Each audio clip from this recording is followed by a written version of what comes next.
Radio Publique Africaine.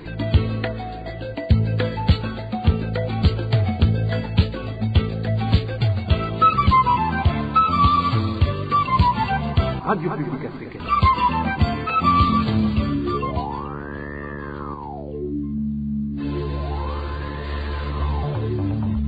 C'est le moment de suivre le journal parlé en français.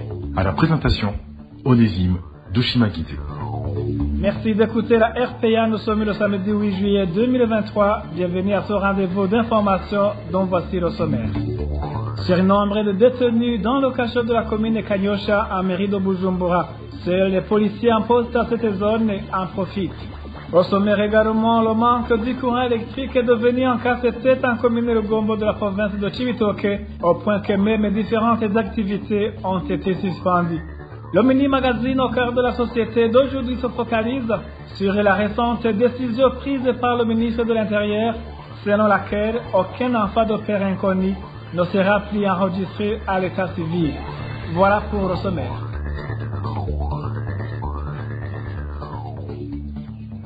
Ouvrons cette édition sur la page Droits de l'homme. Et si Jean-Claude Ndaïsenga, brigadier de la police des frontières en poste à l'aéroport international de Bujumbura, serait arrêté pour avoir laissé Agathon Rwasa sortir du pays, cela montre que le pouvoir de Gitega serait derrière une des parties en conflit au sein du parti CNL.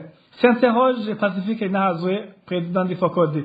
Nous avons reçu des informations sur l'arrestation du policier Jean-Claude Ndaïsenga, qui travaillait dans les services d'immigration à l'aéroport international de Bujumbura. Le policier y a été arrêté mercredi dernier après avoir autorisé l'honorable Agathon Rwasa, président du parti CNL, à sortir du territoire via l'aéroport international de Bujumbura. Selon nos informations, mercredi dernier, Agathon Rwasa est arrivé à l'aéroport, a été reçu par le même policier qui lui a montré un salon d'honneur où il devait s'installer, et qui par la suite l'a autorisé à prendre un avion vers la Tanzanie.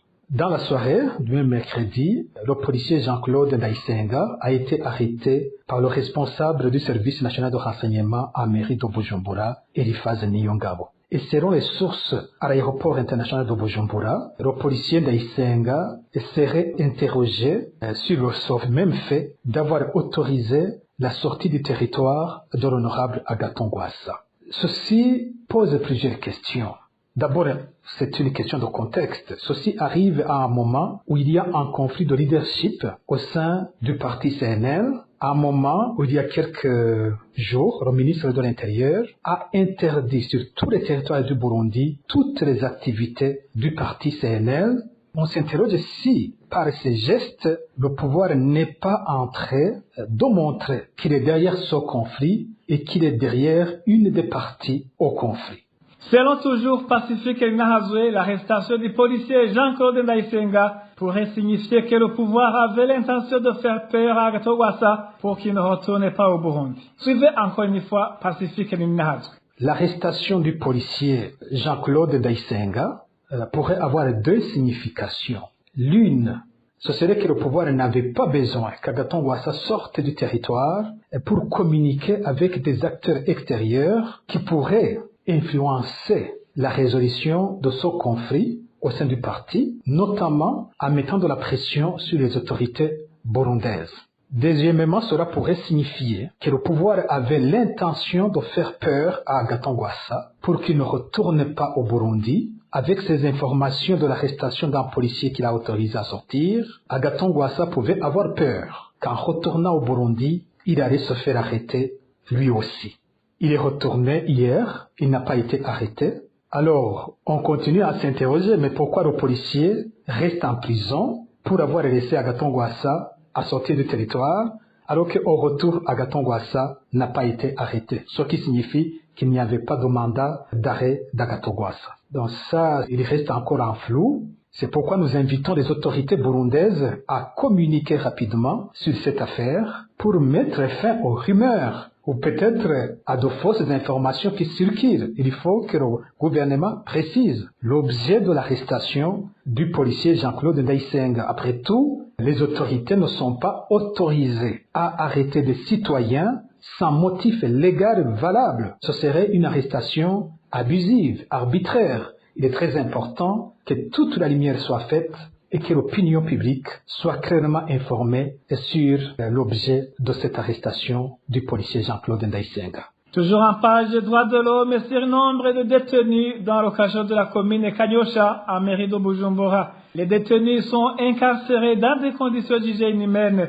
Et comme pour rendre encore difficile la vie des détenus, les policiers en poste à la zone Kanyosha exigent de l'argent aux détenus pour quelques services qui relèvent pourtant de leurs droits. Le point avec Elvis Nyomungé. Certains habitants de la mairie de Bujumbura qui ont été déjà détenus au cachot de la zone Kanyosha à mairie de Bujumbura indiquent que le nombre de personnes qui devraient être incarcérées dans ce cachot dépasse le plus souvent celui prévu. Mis à part cela, les détenus n'ont pas le droit de faire des besoins.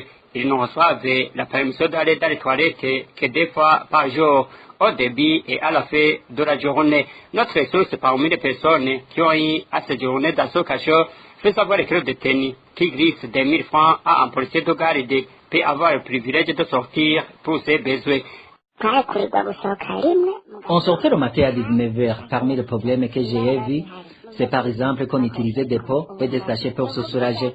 Mais si tu donnes 2000 ou 3000 francs à un policier, il peut te faire sortir avant 19h le matin. On me faisait sortir pour aller dans des toilettes avant que le personnel de la zone n'arrive au service. On sortait encore une fois à 19h quand ces travailleurs sont déjà rentrés.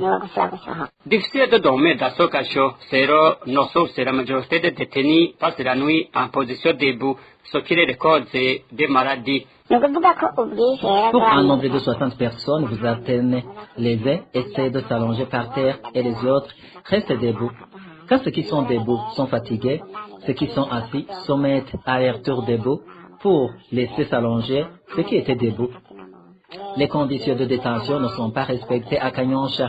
Nous demandons aux défenseurs des droits humains et le gouvernement d'envoyer ceux qui sont chargés des contrôles de ces cachots. Les droits des personnes incarcérées doivent être respectés.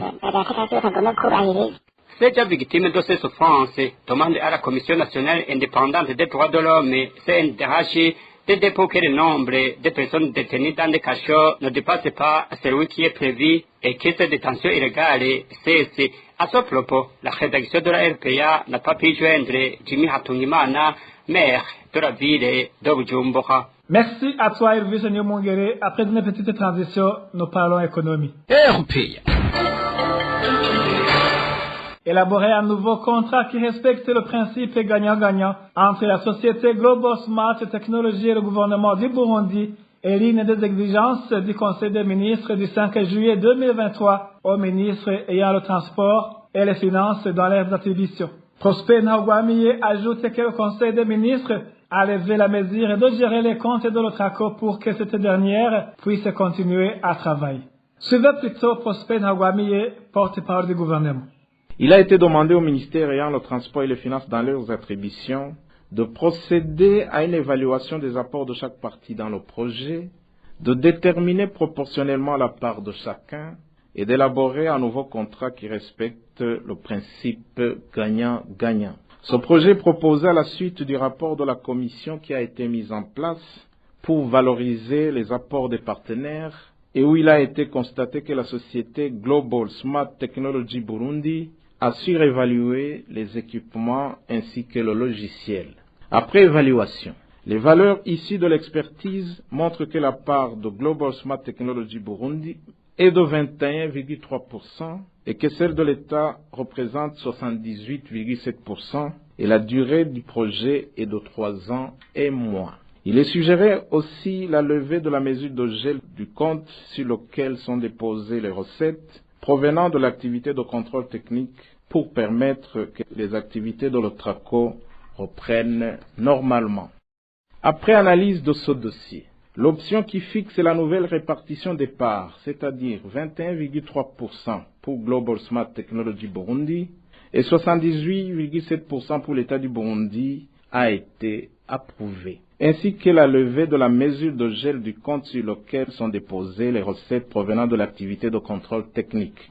Ces ministres doivent vérifier si les montants encaissés par la société Global Smart Technology n'ont pas été exportés en devises pour que les mesures nécessaires soient prises.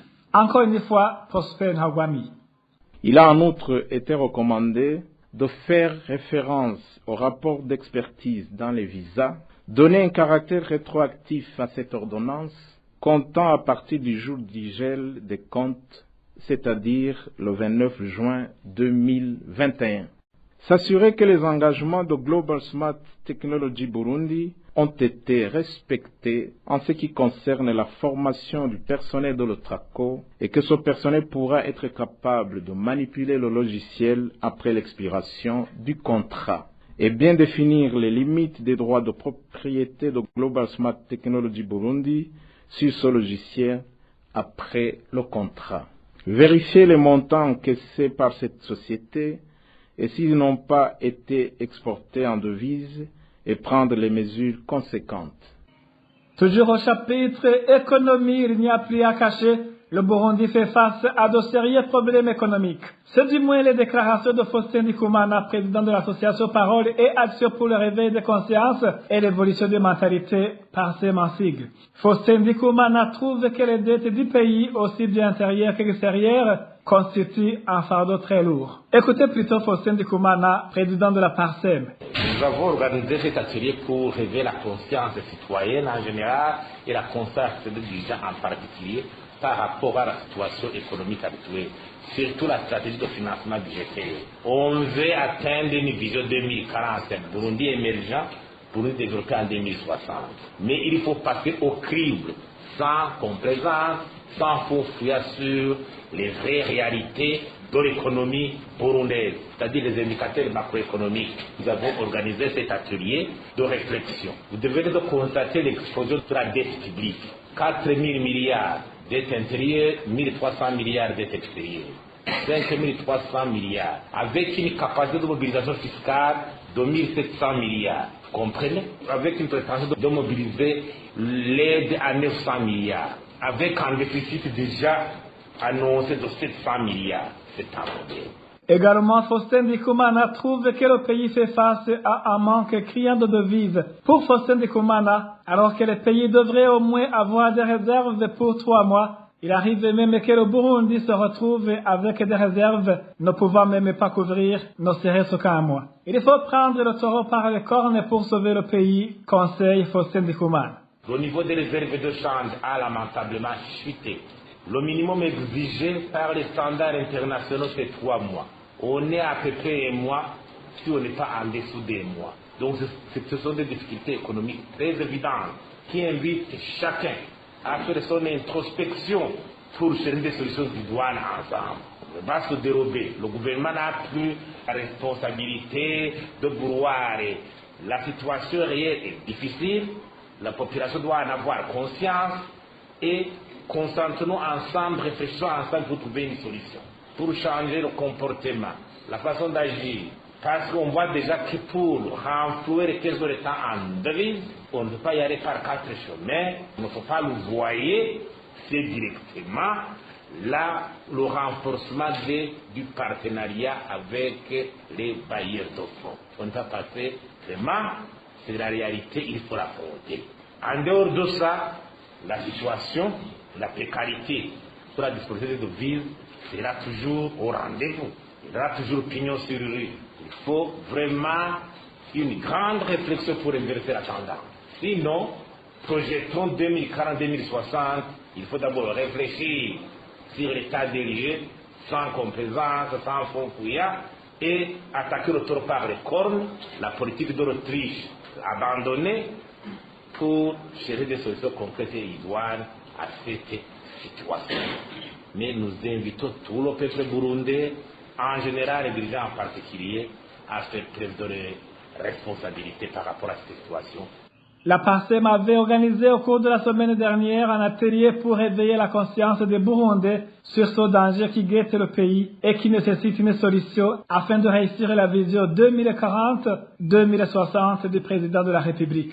Parlons à présent des nouvelles de la société. Le problème lié au manque du courant électrique est devenu un casse-tête en commune Rugombo dans la province de Cibitoke, au point que même différentes activités ont été suspendues. La population de la dite commune fait savoir qu'elle va mourir de faim du fait qu'elle n'exerce plus la plupart des métiers qui la permettaient de gagner sa vie. Le point avec Eric Nyonzima. Toutes les activités nécessitant le courant électrique en commune Rugombo sont presque suspendues à cause des coupures régulières de ce courant. Certains habitants utilisant le courant électrique dans leurs différentes activités font savoir que le dit courant est coupé de 8 heures du matin pour revenir à 18 heures. Le pire est que ce courant est souvent rétabli à 18 heures et ne sert à rien pour ceux qui en avaient besoin, dont les commerçants et d'autres qui utilisent ce courant pour survivre.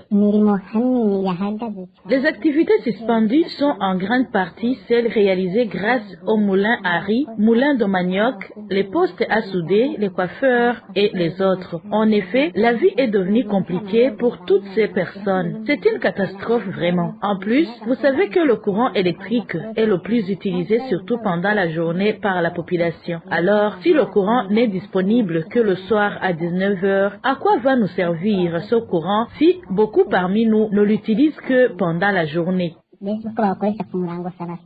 Chagrinée, la population de la commune Rugombo, surtout ceux utilisant le courant électrique, indique qu'elle va mourir de faim. Ceci du fait que la coupure de ce courant commence à 8 heures du matin jusqu'à 17 heures ou encore à 18 heures. Et à 18 heures, personne ne peut plus s'en servir car c'est le temps de rentrer à la maison pour la plupart des utilisateurs de ce courant électrique. Un coiffeur peut quitter son domicile très tôt le matin pour chercher la ration. Mais arrivé au lieu du travail, le courant n'est disponible qu'à 19 heures et cela pendant une semaine. Est-ce que qui va se faire coiffer à 19 heures? Qui va chercher un soudeur à 19 heures? À 7 heures, qui peut avoir besoin d'un moulin à riz ou moulin pour le manioc sec? Les habitants passent des nuits sans rien mettre sous la dent à cause des coupures du courant électrique. Pourtant, ces coupures n'existait pas dans d'autres communes. C'est en commune Lugombo seulement que le courant électrique n'est disponible qu'entre 18h et 19h. La population de la commune Lugombo demande à la Régie des eaux de prendre en main cette question de coupure régulière du courant électrique afin de trouver une solution durable. La RPA n'a pas encore pu joindre les responsables de la Régie des eaux en commune Lugombo, de même qu'au niveau de la province de Cibitoke pour s'exprimer à ce propos. De Cibitoke, Cap sur Lumongue pour parler d'un groupe de gens parallèles à ceux de la Régie des eaux qui sème le désordre en zone Kizuka de la commune et province de Lumongue. Ces agents non officiels au sein de la Régie des eaux rançonnent la population par tous les moyens pour le compte des agents connus de la Régie des eaux en province de Lumongue. Ces agents n'hésitent même pas à se transformer en techniciens dans le secteur de l'électricité, une pratique qui, selon la population locale, ne cesse de causer des accidents. Les détails avec Danny Claire et Atkoumva. Les personnes qui se sont vues improviser comme techniciens de la Régie des eaux se remarquent dans plusieurs secteurs de la zone Kizuka en commune et province de Rumongue. C'est entre autres Jafet et Ruranyiriza du secteur Kagongo, Buchumi du secteur Kumurango, Kanyavyema du secteur Musave et Makuru de Minago. Hormis Jafet et Ruranyiriza de Kagongo qui est enseignant, les autres sont sans travail. Cette équipe a le droit d'exercer comme des techniciens qualifiés de la Régie des eaux, témoigne cet habitant de la localité. Ils ont son pouvoir. Pour quelqu'un qui n'a pas réglé ses factures, il suffit d'un coup de téléphone de Zabulon et il procède à la coupure du courant électrique. Oui, ils ont ce pouvoir, mais qu'ils acquièrent de la part de Zabulon ou de Maribanga. Il faut également des raccordements des compteurs. Parfois, ils le font avec succès, mais des fois, ils échouent aussi. Toutefois, selon la population locale, les racks ne cessent de causer de dégâts aussi bien sur les compteurs que sur les appareils des clients. Un jour, un de ces techniciens s'était trompé lors de raccordement. Il a causé un court-circuit et beaucoup d'appareils ont été endommagés. Ça arrive trop souvent. C'est un problème récurrent à Musave. Des dynamos sont souvent endommagés à cause de ce problème de technicien. L'autre problème qui est beaucoup soulevé par la population de la zone Kizuka, c'est en rapport avec les relevés. Souvent indiquent les clients de la Régie des eaux en zone Minago et ne concordent pas avec la réalité des consommations qui rapportent les compteurs, ce qui engendre des réclamations récurrentes. Les relevés sont à la première cause de conflit entre la Régie des eaux et ses clients en province Rumonge. Prenons l'exemple de Moussaave. L'agent Kanyavema aurait le niveau de la 3e année primaire. Comment voulez-vous qu'une telle personne fasse avec exactitude les relevés de tout un secteur et donner des factures sans qu'il n'y ait pas d'erreur?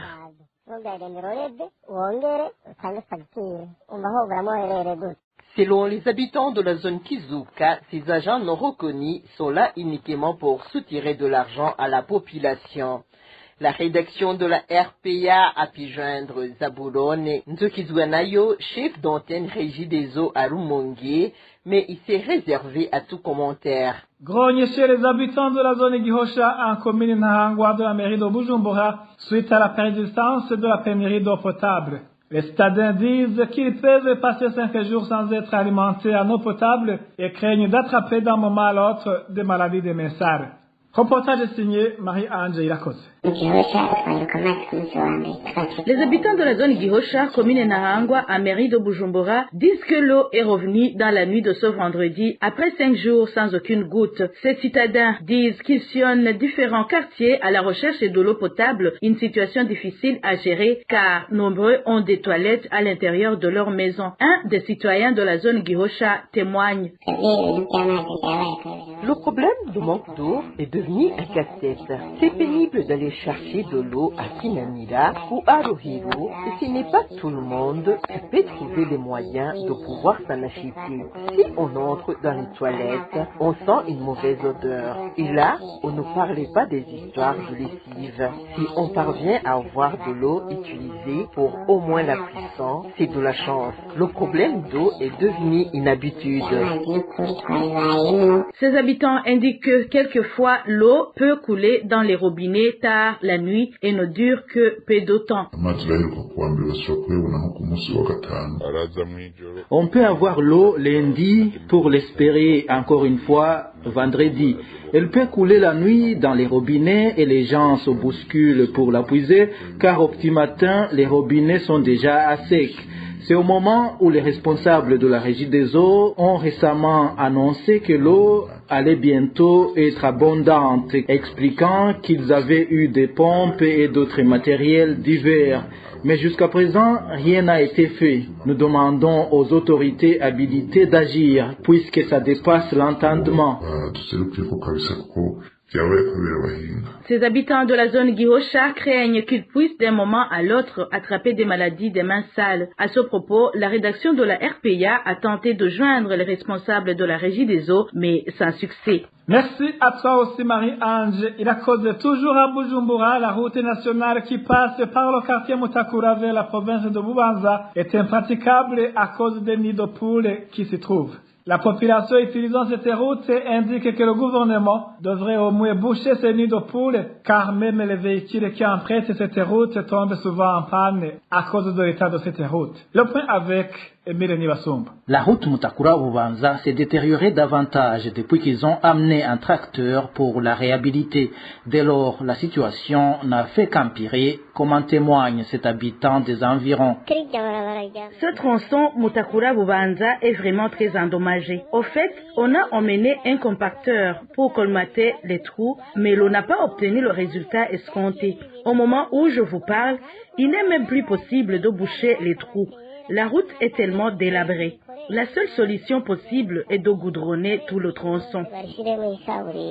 Selon ces habitants, la route nationale numéro 9 est endommagée sur au moins une distance de 6 km.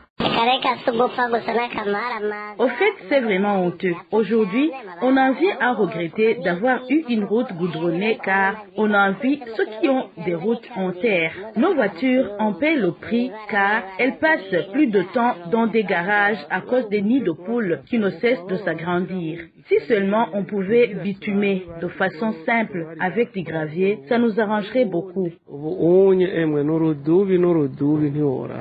Les usagers de la RN9 demandent avec insistance aux autorités du pays de réhabiliter cette route, surtout qu'elle est souvent à l'origine des accidents. Merci à toi aussi, Emile Nibasumba. C'est le moment de suivre le magazine au cœur de la société.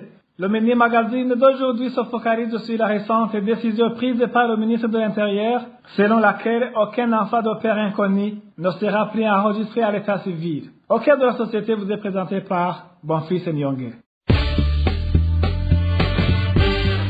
Au cœur de la société.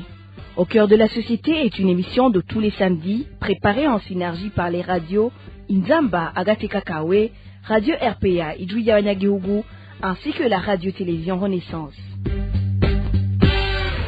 Dans le souci de limiter l'enregistrement des enfants bâtards sur des pères inconnus, l'administration devra désormais instaurer des comités sous-collinaires, collinaires zonaux et communaux de contrôle afin d'identifier des filles enceintes et faire des enquêtes sur leurs auteurs.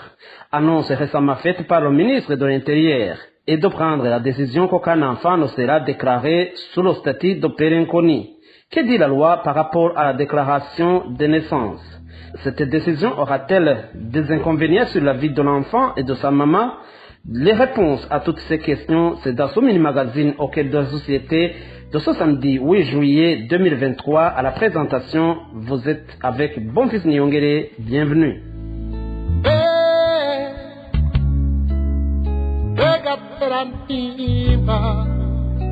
Lors de sa dernière descente à Boussiga, en province Ngozi, 3 juillet 2023, le ministre de l'Intérieur Martin Teretse a fortement critiqué la démarche de la déclaration en face sous le statut de père inconnu à l'état civil. Désormais, aucun enfant ne sera plus enregistré à l'état civil sur un père inconnu sans la présence du chef de colline qui a fait l'enquête.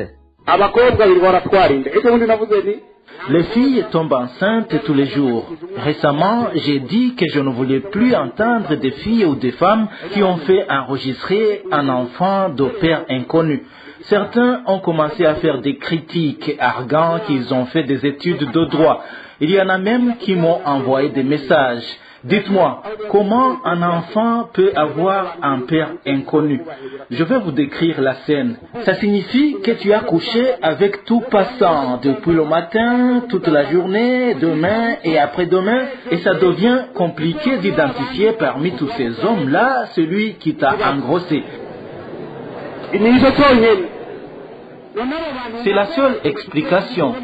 Est-ce que nous pouvons continuer à cohabiter avec ce genre de personnes dans la communauté? Est-ce que tu as été enceinté par le vent, par un bélier, par un arbre? Tu as été enceinté par une personne, n'est-ce pas? Alors, comment tu peux être incapable de reconnaître cette personne avec qui tu as couché? Alors, quand vous découvrez une fille qui porte une grossesse, immobilisez-la, mettez-lui une grande pression jusqu'à ce qu'elle révèle celui qui l'a engrossé.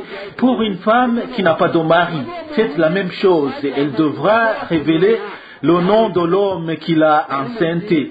Pourquoi vous ne comprenez pas?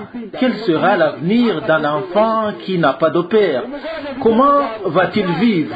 Où va-t-il hériter? Donc, il nous faut suivre de très près ces personnes-là pour connaître déjà le nom du père de l'enfant le jour de la naissance.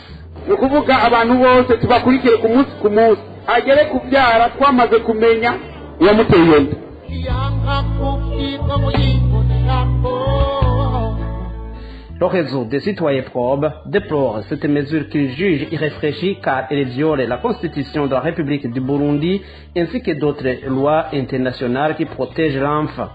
Pour Gervais Nibigila, vice-président de cette organisation, cette mesure va causer plus d'ennuis que de bien.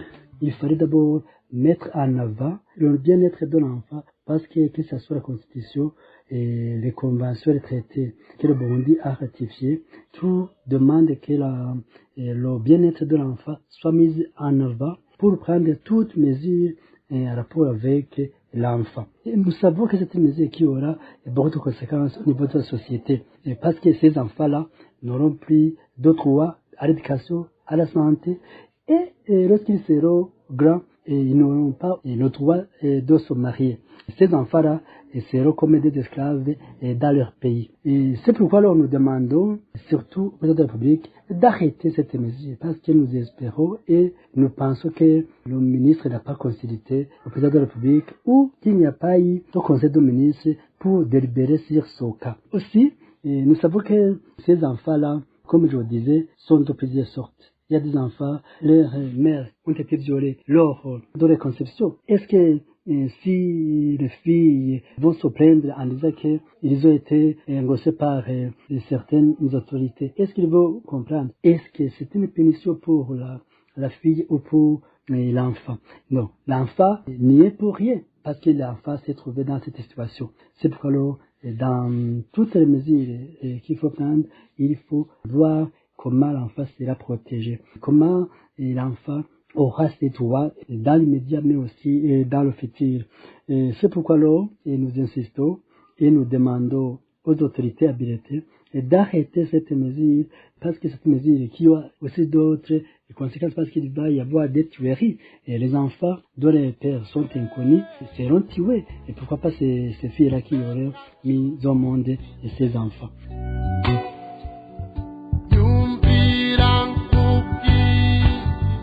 Le Code des personnes et de la famille, en son article 37, dispose que chaque enfant doit être déclaré à sa naissance et que la première personne à déclarer l'enfant, c'est le père. À défaut du père, il explique que la mère peut le déclarer, mais avec le consentement du père selon les circonstances. Quant à la paternité inconnue, l'article 40 du Code des personnes et de la famille dispose que face à l'enfant naturel, c'est la mère qui doit déclarer à la naissance au père inconnu. L'association Sogepaye, qui milite pour les droits de l'enfant, affirme que plus de 5000 enfants sont déclarés sous statut de père inconnu chaque année au Burundi. Pour faire face à cette problématique, cette organisation interpelle le gouvernement à mettre à la disposition des différents districts sanitaires des tests ADN, ajoutant que lorsqu'il y aura des tests ADN, il y aura moins de pères qui refusent la paternité vis-à-vis de leurs enfants. Et voilà, c'est ici que se termine le mini-magazine au cœur de la société. À la présentation, vous étiez avec Bonfils Nyongere. Rendez-vous samedi prochain. Au revoir. C'était l'émission Au cœur de la société.